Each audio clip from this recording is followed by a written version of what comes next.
जय माता रानी। दोस्तों, कन्याओं को ऐसा खाना कभी मत खिलाना, माता शेरावाली हो जाती है नाराज, व्रत पूरा नहीं माना जाता। साथ ही जानिए नवरात्रि में जौ क्यों सूख जाते हैं, क्यों आपके जौ में हरियाली नहीं आती है, आखिर ये क्या संकेत देता है। नवरात्रि में जो अखंड ज्योति जलती है उसकी बाती का हम क्या करें। साथ ही साथ ये भी जानिए कि नवरात्रि में जो कलश के नीचे चावल रखे जाते हैं और उसके ऊपर नारियल रखा जाता है उसका हम क्या करें और बचे हुए तेल का क्या करें। प्राचीन मार्ग टीवी चैनल में जानिए सब कुछ, वो भी विस्तार पूर्वक से अंत में बताएंगे कन्या पूजन कैसे करें और क्या है शुभ मुहूर्त। इस खूबसूरत वीडियो को लाइक जरूर करें। आज का वीडियो बहुत ही सुंदर है, आपको कहीं भी जाने की आवश्यकता नहीं पड़ेगी। समस्त जानकारी, नवरात्रों की पूरी जानकारी इस वीडियो में है। खासकर कन्या पूजन कैसे करना है, सप्तमी कब है, अष्टमी कब है, नवमी कब है, समस्त जानकारी इस वीडियो में हम आपको दे रहे हैं। देखिए, माता की सेवा में आपको बिल्कुल भी कंजूसी नहीं करना है। दिल खोलकर माता रानी की सेवा करें, जितना हो सके माँ को प्रसन्न करने में लग जाए। साल भर के में माता धरती पर आती है और उसी पर कृपा दृष्टि बनाती है। जो माता को सच्चे हृदय से प्रसन्न करता है उसे रंग से राजा बनाकर ही जाती है, फिर चाहे वो राजा हो या भिखारी। माँ की नजरों में वो सबसे बड़ा है जिसकी भक्ति में प्रेम, आस्था और माँ के प्रति सच्ची लगन हो। इसीलिए माँ की भक्ति में आनाकानी ना करें। दोस्तों, कमेंट बॉक्स में अपनी राशि भी डाल दीजिएगा। यदि आपकी राशि के अनुसार हमारे पास कोई उपाय होगा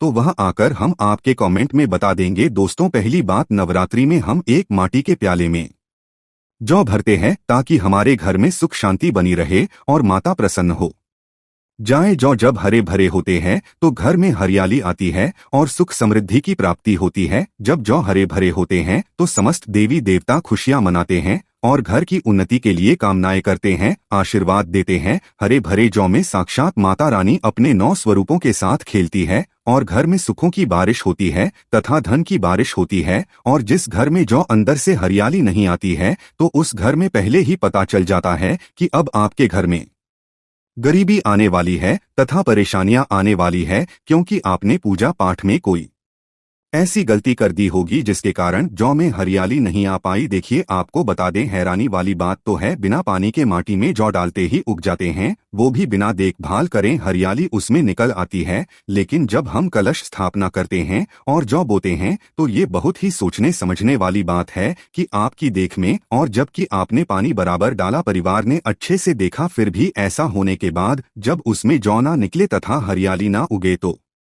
समझ ले साक्षात माता रानी आपसे नाराज है, क्रोधित हो चुकी है। माता रानी अपनी संतान को सदैव माफ कर देती है। आप सच्चे हृदय से माता रानी से माफी मांग ले। माता करुणामयी है और अपने भक्तों को, अपने बेटों को, अपने लाल को वह सदैव माफ करती है। जौ में कम हरियाली आना मतलब घर में धीरे धीरे खुशियों का वास होगा और ज्यादा आने पर धन की वर्षा होगी।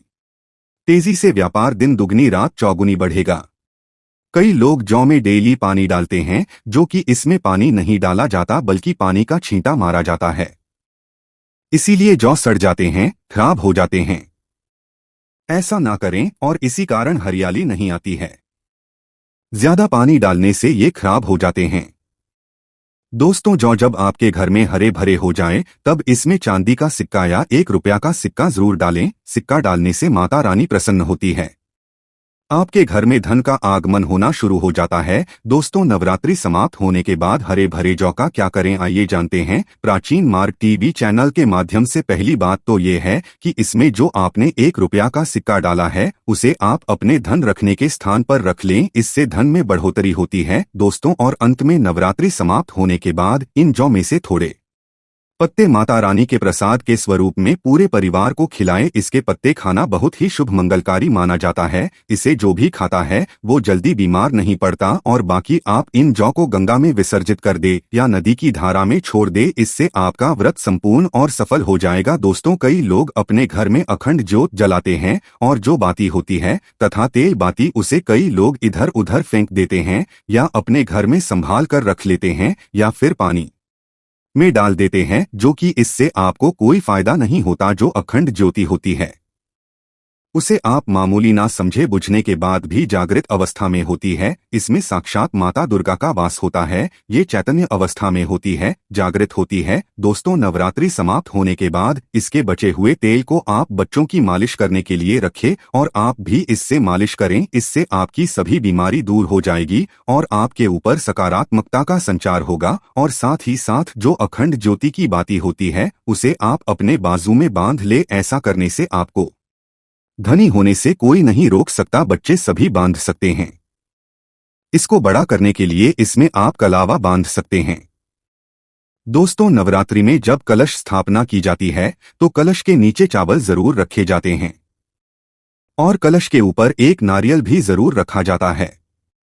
ऐसे में हम इन दोनों चीजों का क्या करें, आइए जानते हैं। सबसे पहली बात, कलश के ऊपर जो नारियल होता है उसे आप कन्या पूजन में तोड़कर कन्याओं को बांट दें और आप भी माता रानी के प्रसाद के स्वरूप में खा लें। आप चाहें तो नारियल साबुत ही गंगा में विसर्जित कर दें।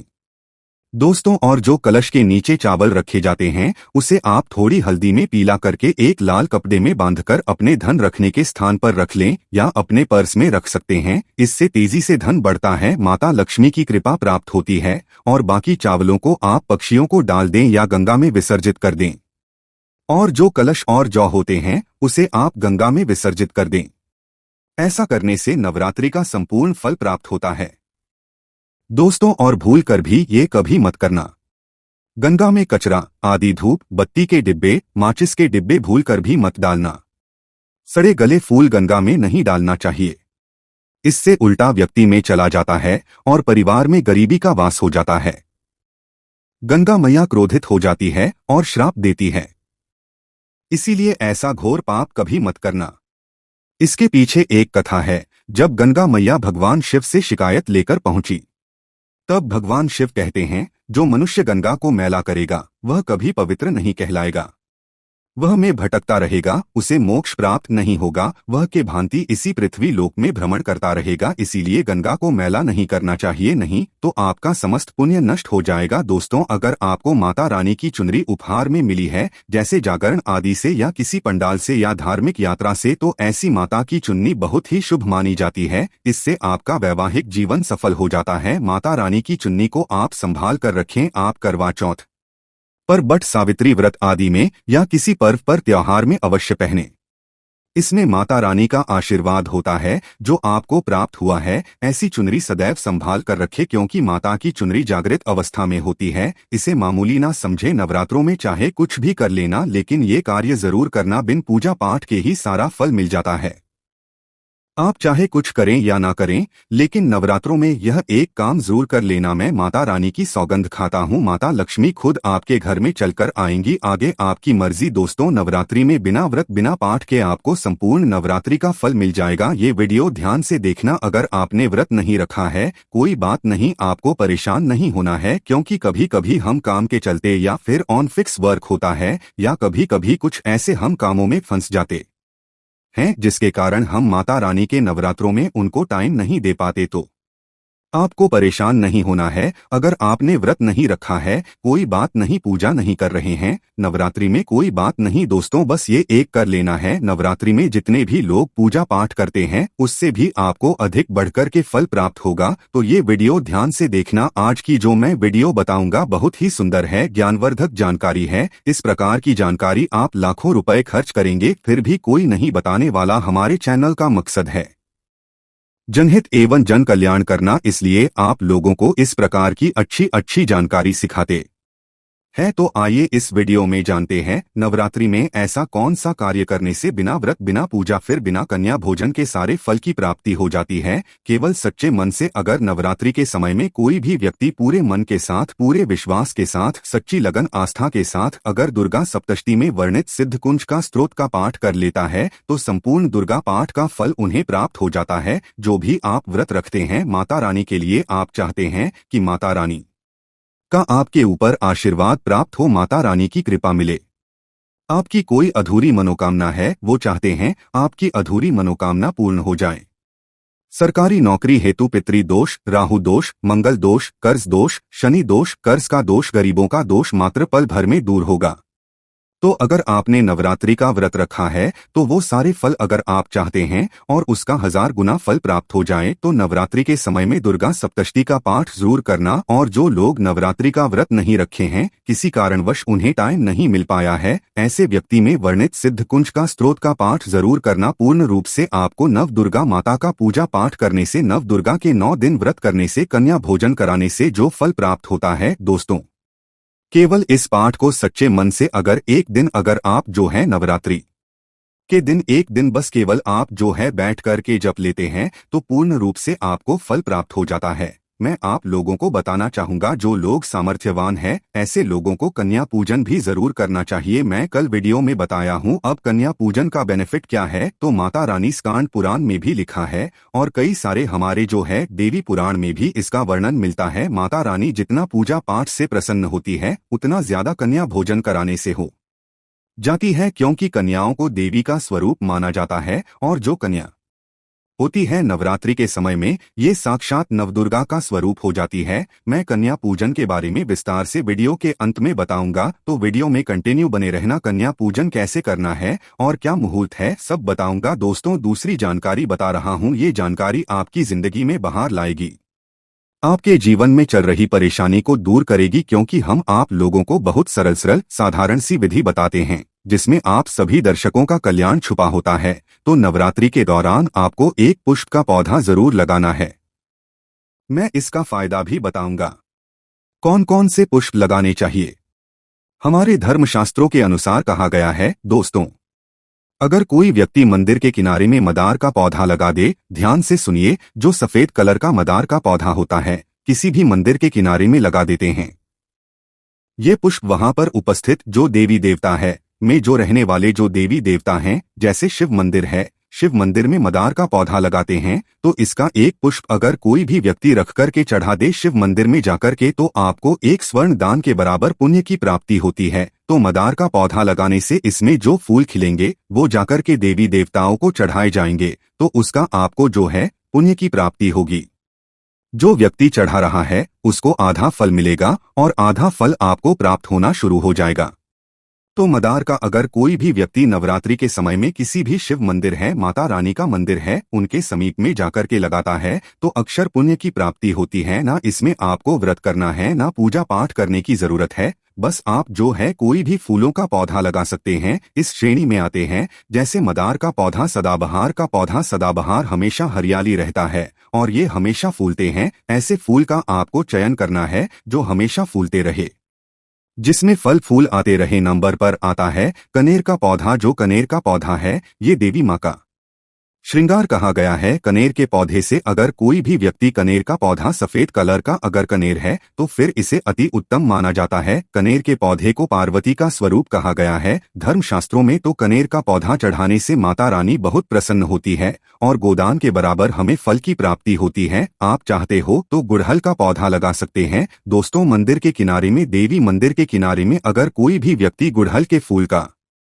पौधा लगता है तो हमारे धर्मशास्त्रों में ऐसा कहा गया, गुड़हल के वृक्ष पर साक्षात माँ जगदम्बा का वास होता है। जी हाँ, ये मैं कोई हवा में हवाई बात नहीं कर रहा हूँ, प्रमाणित बात कर रहा हूँ। धर्मशास्त्रों में भी लिखा है, आप माता रानी को 56 भोग लगाए या ना लगाए, कोई श्रृंगार का सामान चढ़ाए या ना चढ़ाए, इससे कोई फर्क नहीं पड़ता। लेकिन अगर कोई भी व्यक्ति नवरात्रि के समय में गुड़हल का पुष्प माता रानी को सच्चे मन से अगर माला पिरो करके 21 की संख्या में, 11 की संख्या में चढ़ा दी जाए तो उस व्यक्ति की वह मनोकामना पूर्ण होने से साक्षात ब्रह्मा भी नहीं रोक पाते हैं। गुड़हल का फूल माता रानी को चढ़ाने से नवरात्रि में आपने पूजा पाठ व्रत रखे हैं, पूजा पाठ कर रहे हैं, कोई बात नहीं। अगर आप व्रत नहीं कर पा रहे हैं, पूजा पाठ में टाइम नहीं दे पा रहे हैं, तो गुड़हल का फूल माता रानी को नवरात्रि के किसी भी दिन एक दिन 21 माला पिरो करके माला बनाकर के माता को चढ़ा देना, संपूर्ण व्रत का फल मिल जाएगा। आपने नवरात्रि का व्रत रखा हो या ना रखा हो इससे कोई फर्क नहीं पड़ता, बस गुड़हल का फूल माता रानी को चढ़ा देना। तो ऐसा कहा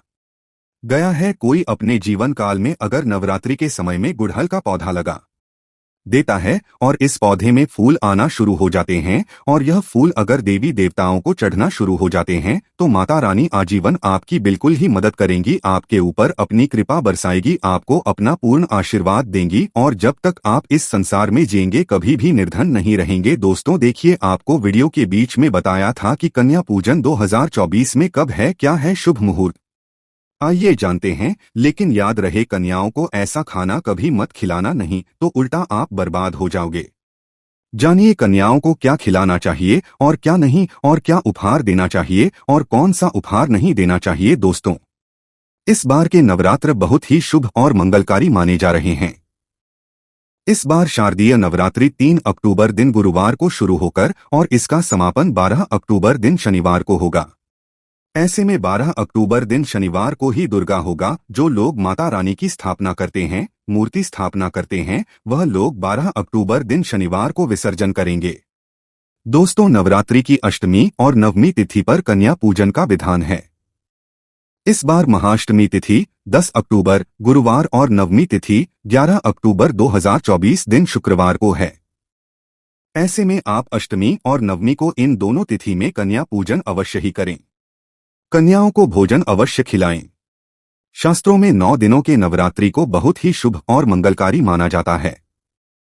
शास्त्रों के नवरात्रि के दिनों में माता रानी का पूजन करने से, कन्या पूजन करने से मां अभय वरदान प्रदान करती है, कुंडली में जो कष्ट होते हैं उन्हें ठीक कर देती है। श्रीधर की तरह ही सच्चे हृदय वाले व्यक्ति के सभी कष्टों का निवारण मां शीघ्र ही करती है। मां की उपासना से विनम्रता का विकास होता है, सभी कष्ट, दरिद्रता, दुख, कष्ट नष्ट हो जाते हैं। नवरात्रि में माता रानी का व्रत और पूजन किया जाता है, लेकिन नवरात्रि के दौरान सबसे ज्यादा महत्व होता है कन्या पूजन का। दोस्तों, कन्या जो होती है फूल की पंखुड़ियों की तरह नाजुक होती है। कन्या पूजन सर्वोपरि है, श्रेष्ठ है। कन्या के रूप में स्वयं जगदम्बा देवी, माता वैष्णो, 9 देवियां अर्थात समस्त ब्रह्मांड इनके शरीर के कण कण में वास करते हैं। बहुत कम लोग जानते हैं 33 कोटि देवी देवताओं का वास होता है कन्याओं के मस्तक पर। कन्या चाहे छोटी हो चाहे बड़ी हो, वह सदैव पूजनीय है, माँ के समान मानी जाती है। दोस्तों, माना जाता है व्रत और उपासना से माता प्रसन्न नहीं होती है जितना कि कन्या पूजन से होती है। नवरात्रि में छोटी छोटी कन्याओं को माता रानी का स्वरूप माना जाता है। कन्याओं को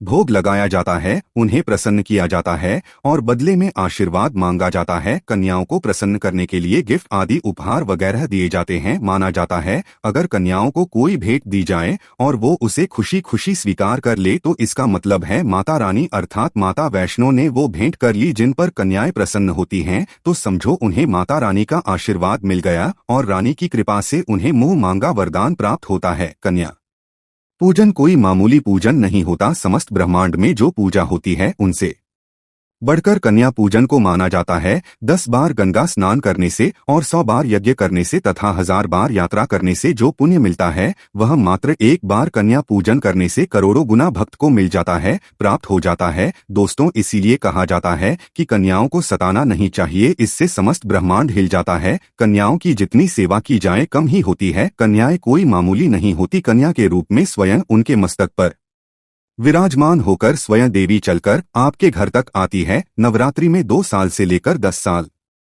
तक की कन्या का पूजन होना चाहिए। अष्टमी अथवा नवमी को कन्याओं के पैर धोकर भोजन कराना, उपहार आदि देना श्रेष्ठ माना जाता है, दुर्लभ माना जाता है। ऐसा मौका कभी हाथों से नहीं जाने देना चाहिए। इस दिन जितना ज्यादा हो सके कन्याओं को हाथ पकड़कर, पैर पकड़कर अपने घर तक लेकर आए। दोस्तों, वीडियो में आगे बढ़ने से पहले आप अपनी राशि भी कमेंट बॉक्स में जरूर डाल दीजिएगा। यदि हमारे पास कोई उपाय होगा तो वह आकर हम आपके कमेंट के रिप्लाई में बता देंगे। कोई भी राशि के अनुसार अगर उपाय करता है तो माता वैष्णो बड़ी प्रसन्न होती है और ऐश्वर्य धन प्रदान करती है, मालामाल बना देती है। इसीलिए राशि कमेंट में जरूर छोड़े और हाँ को एक लाइक जरूर करें। लाइक करने में कंजूसी ना करें। दोस्तों, कैसे करें कन्याओं का स्वागत? कन्या जब आपके घर आए तब सभी के पैरों को दूध और पानी से उनके पैरों को धुलाना चाहिए। खासकर मर्दों को कन्याओं के पैर अवश्य धोने चाहिए, इससे मैया वैष्णो प्रसन्न होती है। दोस्तों, फिर उसके बाद कन्याओं को किसी साफ जगह पर जमीन पर कपड़ा बिछाकर बैठाना चाहिए, उनके माथे पर अक्षत, फूल और कुमकुम लगाना चाहिए। फिर उसके बाद भोजन ग्रहण करवाना चाहिए, लेकिन हमेशा रहे कन्याओं की थाली में 3 पूरियां कभी ना रखें, इसे शुभ नहीं घोर अशुभ माना जाता है। 3 पूरियां तथा 3 रोटियां मरने वाले व्यक्ति के लिए निकाली जाती है और जेल में कैदियों के लिए दी जाती है। ऐसे में कन्याओं को उनकी थाली में 3 पूरी कभी ना दें, लेकिन 1-2 करके पूरियां दे सकते हैं। इससे 3 संख्या बढ़ जाती है और दोष भी नहीं लगता। दोस्तों, कन्याओं को खाना खिलाने के बाद अंत में कन्याओं के सिर पर लाल चुनरी उड़ाना चाहिए और भोजन में आपको घी, हलवा,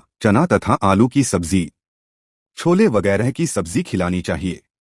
पनीर आदि भी खिलाया जा सकता है। वैसे माता रानी का प्रिय भोजन खीर, हलवा, पूरी और छोले आदि ही है, लेकिन भूल से भी लहसुन और प्याज का इस्तेमाल कभी ना करें, अन्यथा अनर्थ हो जाएगा।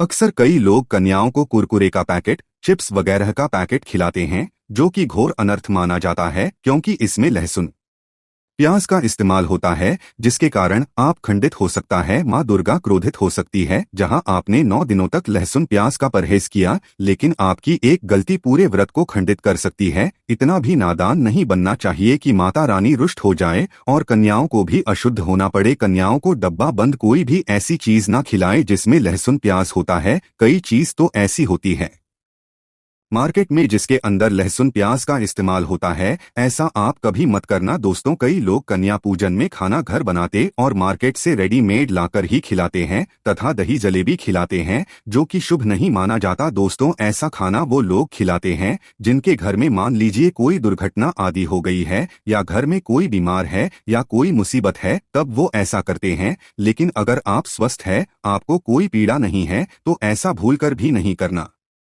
चाहिए। माता रानी दही जलेबी नहीं, आपके हाथों का बना भोजन खाना चाहती है। आपका यार चाहती है, फिर चाहे आप घर में एक ही पूरी क्यों ना बनाए माता के लिए, पर आप स्वयं ही अपने हाथों से माता रानी को भोजन खिलाए देखिए। भले ही आप दही जलेबी खिला सकते हैं, परंतु माता को घर का बना हुआ शुद्ध भोजन ही अति प्रिय है। खासकर नवरात्रों के दौरान घर में पक्का खाना अवश्य बनाना चाहिए। माता रानी बहुत प्रसन्न होती है। घर का बना पक्का खाना ही कन्याओं को खिलाना चाहिए। हमेशा याद रखें, कन्याओं को प्लास्टिक के बने दोने में खाना नहीं खिलाना चाहिए। ऐसे बर्तन पूजा पाठ के लिए शुभ नहीं अशुभ होते हैं, क्योंकि प्लास्टिक के ज्यादातर बर्तन जो होते हैं जानवरों की हड्डियों द्वारा बनाए जाते हैं, इसीलिए ऐसा मत करना। कन्याओं को हमेशा स्टील के बर्तन या पत्तों से बने बर्तनों में ही भोजन कराना चाहिए। बहुत ही शुभ माना गया है। अगर पेड़ के पत्ते में भोजन कराते हैं तो माता अभय वरदान प्रदान करती है। दोस्तों, एक और बात हम आपको बताने वाले हैं कि यदि नवरात्रों के समाप्त होने के बाद यदि बीच में कन्या पूजन में शुक्रवार का दिन पड़ जाए तो कन्याओं को कोई भी खट्टी चीज नहीं खिलानी चाहिए, क्योंकि शुक्रवार का दिन माता संतोषी को समर्पित होता है और माता संतोषी नवरात्रों के दिनों में सक्रिय अवस्था में होती है, यानी वो भी 9 देवियों के साथ में आपके घर में आती है। इसीलिए कन्याओं को भूलकर भी शुक्रवार का दिन अगर पड़ जाए तो खट्टी चीज घर में नहीं बनानी चाहिए और कन्याओं को भी खट्टी चीज नहीं खिलानी चाहिए। घोर पाप लगेगा।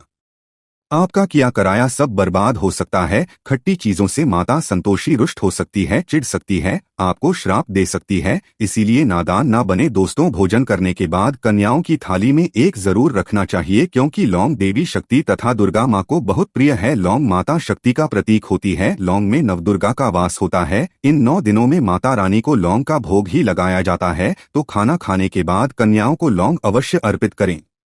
माता रानी को अमृत से बढ़कर लौंग प्रिय है, इसीलिए कन्याओं को थाली में चुपचाप एक लौंग जरूर रख दे। आपका भाग्य चमक जाएगा। माता लक्ष्मी आपके जीवन में धन की कोई भी कमी नहीं होने देगी। दोस्तों, कन्याओं को उपहार में क्या दे? कन्याओं को खुश करने के लिए उनकी थाली में दक्षिणा डाले, ताकि आपके घर में संपन्नता बनी रहे तथा धन की कोई भी कमी ना हो। कन्या जब आपके घर से खुशी खुशी धन लेकर जाती है तो वह भी आपको खुशी खुशी कई गुना आपको धन प्रदान करती है। इस समय कंजूसी मत करना। खुशी खुशी कन्याओं को धन अवश्य देना। कन्याओं को कोई सुंदर गिफ्ट दे सकते हैं। शास्त्रों में बताया जाता है कि कन्या जितना खुश होती है, माता रानी उतनी ही जल्दी फल की प्राप्ति प्रदान करती है। ऐसे में आप कन्याओं चॉकलेट बॉक्स दे सकते हैं तथा खूबसूरत कपड़े दे सकते हैं।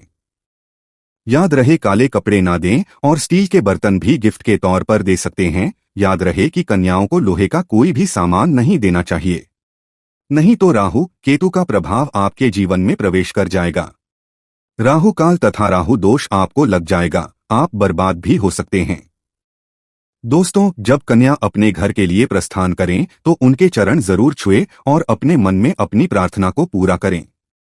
सच्चे दिल से मांगी हुई मुराद रानी अवश्य ही पूरी करती है। सच्चे दिल का मतलब होता है मन में कोई भी लालच ना हो, और अगर वो लालच माता को पाने के लिए बन जाए तो उसे बोलते हैं सच्ची श्रद्धा और सच्ची भक्ति। ऐसी भक्ति के आगे स्वयं 33 कोटि देवी देवता आपको नमस्कार करते हैं। दोस्तों, नवरात्रों के दिनों में अगर मिल जाए आपको ये संकेत तो समझो माँ दुर्गा आपके घर में आ चुकी है। ये संकेत बताते हैं माँ दुर्गा का आशीर्वाद आपको प्राप्त होने वाला है। तो आइए शुरू करते हैं दोस्तों। पहला संकेत, जब आप कलश स्थापना करते हैं तो जौ से निकली हरियाली बहुत ही शुभ मानी गई है। कहा जाता है कि जौ से निकली हरियाली हमारे भविष्य में होने वाले अच्छे और बुरे होने का संकेत देती है। ये सभी बातें हमारे आने वाले साल का भविष्य बताती है। यदि आपने जौ बोए हैं और वो किसी कारणवश नहीं हो पाए हैं तो ये संकेत बड़ा ही मनहूस माना गया है। कहा जाता है कि नवरात्रों में जौ अगर सूख जाते हैं या बढ़ते नहीं है तो आपको समझ लेना चाहिए कि ये साल आपका खराब होने वाला है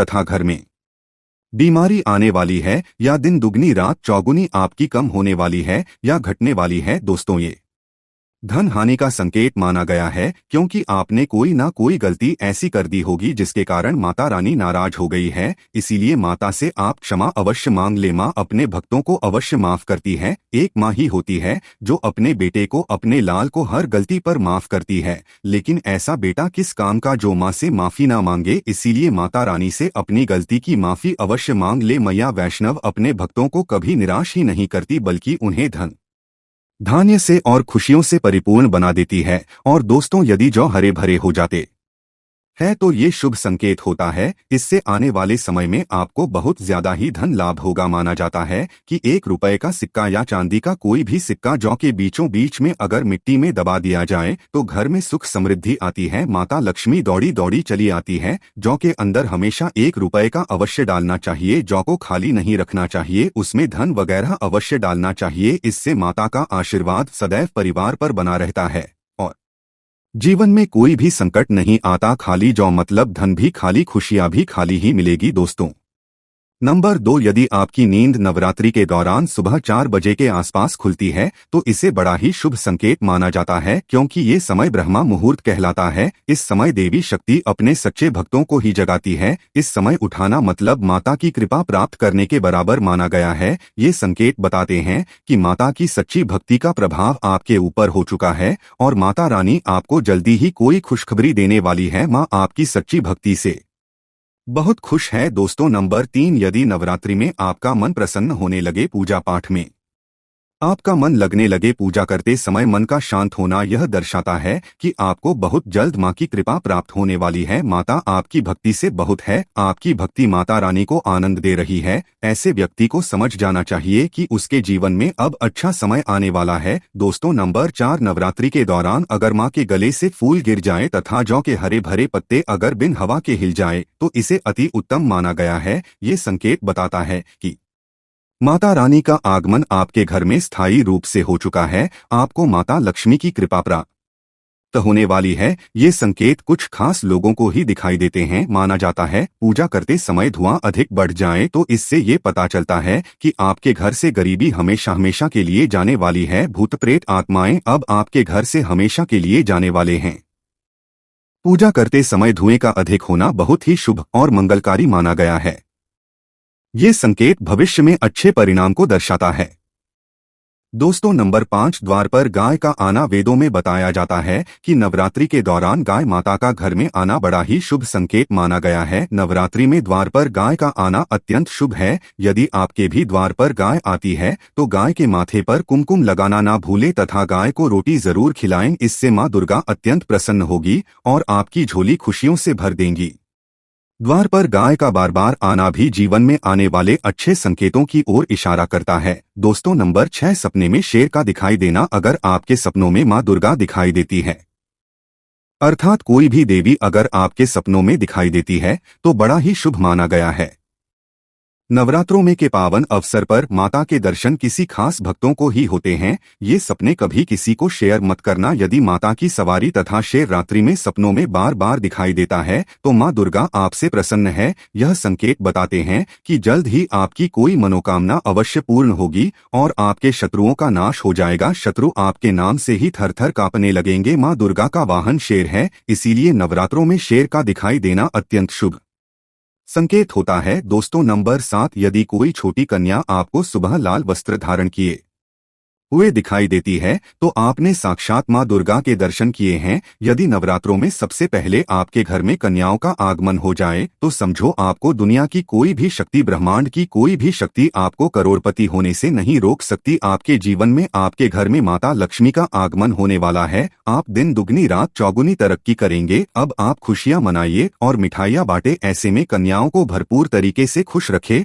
और उनका दूध से चरण धुलाकर करें। कोई भी कंजूसी ना करें। दोस्तों, माता रानी आपको ये संकेत दे रही है कि अब आपका बुरा समय समाप्त हो चुका है। अब जीवन में सुख समृद्धि के द्वार खुल जाएंगे। तो कमेंट बॉक्स में लिखें जय माता दी।